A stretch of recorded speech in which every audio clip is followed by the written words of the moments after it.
예, 조성훈 차장님. 예. 해당 계엄당일에 선관위가 하나의 공격 대상이 됐다는 것은, 또는 계엄 대상이 됐다는 것은 인지하셨죠? 기사 통해서 봤습니다. 그런데 우리가 알기로 선관위랑 원래 방통위는 바로 옆에 있는 기관 아닙니까? 과천에서? 선관위는 별도 단독 청사로 있습니다. 예, 그런데 바로 옆에 있죠. 예, 가까이 있습니다. 그러면은 입구가 원래 방통위가 더 앞쪽에 있죠. 선관위는 저 뒤쪽에 있죠, 건물이. 완전히 다른 청사입니다. 선관위는. 근데 선관위 청사에 계엄군이 진입했다 그러면 사실 방통위에 거의 한 200~300m 거리로 계엄군이 주둔했다는 그런 이야기가 되는데 그 상황을 인지하셨습니까? 전혀 몰랐습니다. 선관위나 이런 쪽에 계엄군이 투입된 걸 기사 보고 알았다. 예, 그렇습니다. 그러면은 방통위에는 뭐 당직이나 이런 거를 통해서 인지한 사람이 전혀 없었고 청사 관리하는 사람들도 연락을 주지 않았다 이런 말씀입니까? 예, 저는 보고받은 바는 없습니다. 예, 이것도 굉장히 신기한 상황이라고 생각합니다. 저는 계엄이라는 것 때문에 상당히 많은 언론 보도가 있었고, 그럼 언론 보도 상황에서 선관위가 물론 초기부터 그렇게 언론 보도가 되지 않았지만은 그 기관을 책임지고 있는 사람들이라 그러면은 우선 청사의 안전, 그 다음에 뭐 그런 것부터 챙겨야 되는데 그런 절차가 있었습니까? 근데 청사 관리하는 부분은 행안부 청사 관리 사무소에서 하는 거라 저희가 뭐 따로 계엄 상황이 됐는데 우리 청사는 어떻게 되고 있고 우리 일하는데 지장이 없는지 파악하는 절차는 언제 시작됐습니까? 그러면 다음날 아침에 했습니까? 사실 저는 그때 해외 출장 중이었어요. 네. 제가 그냥 카톡으로 보고만 받았습니다. 부위원장님, 그러면 예. 우리 직무대행님 이거 언제 파악하셨습니까? 왜냐면 저는 깜짝 놀랐던 것이 사실 정말 저도 그 두 청사 다 왔다 갔다 해봤지만은 바로 붙어 있잖아요.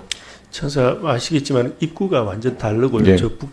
한참 앞쪽으로 가서 이렇게 위로 올라가게 돼 있죠. 그리고 저희 이동하고는 좀 거리가 좀 있습니다. 뭐 200~300m처럼 그렇게 가까운 거리는 아니고요. 뭐 적어도 한 1km 이상은 되지 않겠나 싶은 생각은 드는데 모르겠습니다. 뭐 거리가 뭐 서로 좀 달라서 예, 달라서 그리고 그리고 뭐 그게 저희들 입장에서는 뭐 특별히 어떤 징후나 아니면은 이 사항점을 느끼지 못했고 아마 그런 사정이 있었으면은 비상연락관이 아마 저한테 바로 연락을 취했을 겁니다. 그런데 우선 계엄이라고 하는 것이 일반적으로 선포되면 입법부를 제외하고 행정부와 사법부의 상당한 권한을 제약하는 그런 것이 계엄 포고령에 들어가 있고 원래 계엄이 그런 거 아니겠습니까? 그런데 그러면 이제 지금 직무대행으로서 행정부의 한 기관을 지금 책임지고 계신 분 입장에서 그런 부분을 능동적으로 파악하셔야 된다는 생각이 드는데 어떻게 보십니까? 네, 그래서 기상비역관 보고 계속 그 상황을 보라고 했고 그 기상비역관도 뭐 상황을 보고 자기가 뭐 현장에서 처리할 수 있는 부분은 처리를 했을 거고요. 근데 뭐 현장에 처리할 만한 특별한 사정이 없었습니다. 제가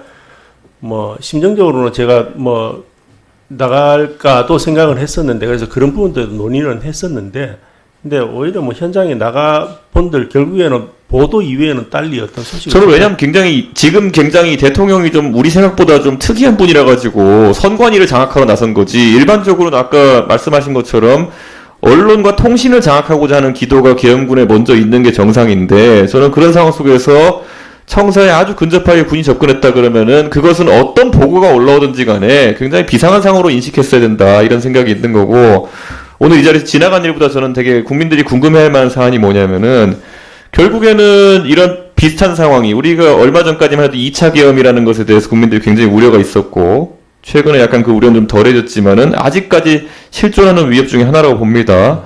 이런 상황이 발생했을 때 직무대행께서는 만약에 어떤 이런 지시, 그러니까 그 통신과 언론을 장악하라는 지시가 내려왔을 때 어떻게 대응하시겠습니까? 국민들에게 속 시원히 말씀 주십시오. 그 역시도 가정적인 아니 가정적인 게 아닙니다. 지금 이 상황에서는 답을 주셔야 되는 겁니다. 지금 군에서도 보면은 군 지휘관들이 하나하나 본인이 어떤 판단했다 보니까 선관위에 투입됐던 그 병력 같은 경우에는 위에서는 가라고 지시 내리고 밑에 있는 현장 출동했던 병력 같은 경우에는 이건 안 될 것 같다 그러니까 편의점 가서 라면 먹고 와라 이렇게 해가지고 사실 좀 다른 판단을 했고 이거는 직무대행께서 만약에 통신을 차단해라 아니면은 언론에 대해 적극적인 검열 조치를 해라 이런 지시가 내려온다 가정적인 상황입니다. 그럼 어떻게 대응하시겠습니까? 이거는 꼭 공직자가 어떻게 대응할지 국민들이 알고 싶어합니다 지금. 글쎄요, 그 부분에 대해서는 제가 뭐 일방적으로 결정 내릴 부분도 아닌 것 같고요. 그리고 지금 결정하셔야 됩니다. 이거는 지금 통신 결정을 해도 예. 간부들이랑 논의를 해서 하지 않겠습니까? 아니 간부들은 당연히 장의 눈치를 보는 것이고 통신을 장악해라. 예를 들어서 지금부터 뭐 핸드폰 통화를 뭐 새벽에는 못하게 차단해라. 뭐 이런 명령이 내려왔다. 그러면 이걸 이행하시겠습니까? 그거를?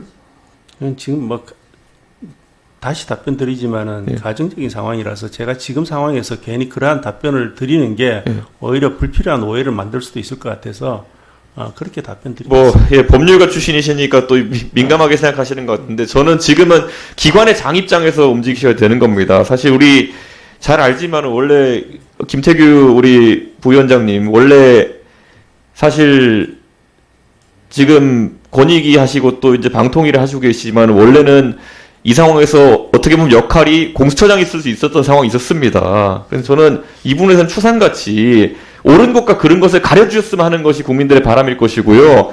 저는 이건 의원 개인으로서의 바람 또는 아마 국민들로서의 바람은요. 만약에 그런 이상한 명령이 내려온다. 통신이라는 건요. 지금 주식시장도 떨어지고 지금 환율도 올라오고 이러는데요. 대한민국에서 통신이 만약에 계엄에 의해서 차단되는 상황, 그리고 정보 유통이 막히는 상황, 그게 되면요. 산업이 무너지고 대한민국 국채 자체가 무너질 수 있는 겁니다. 거기에 책임감을 가지고 같이 판단해 주십시오. 만약에 그런 부당한 명령이나 부당한 상황이 발생하게 되면요. 직을 걸고 막아주십시오라는 것이 본위원의 주문입니다. 예, 더 이상 곤란하게는 해드리지 않겠지만 꼭 그런 상황이 오면 막아주십시오. 이렇게 말씀드리겠습니다. 황정화 위원님 질의하십시오.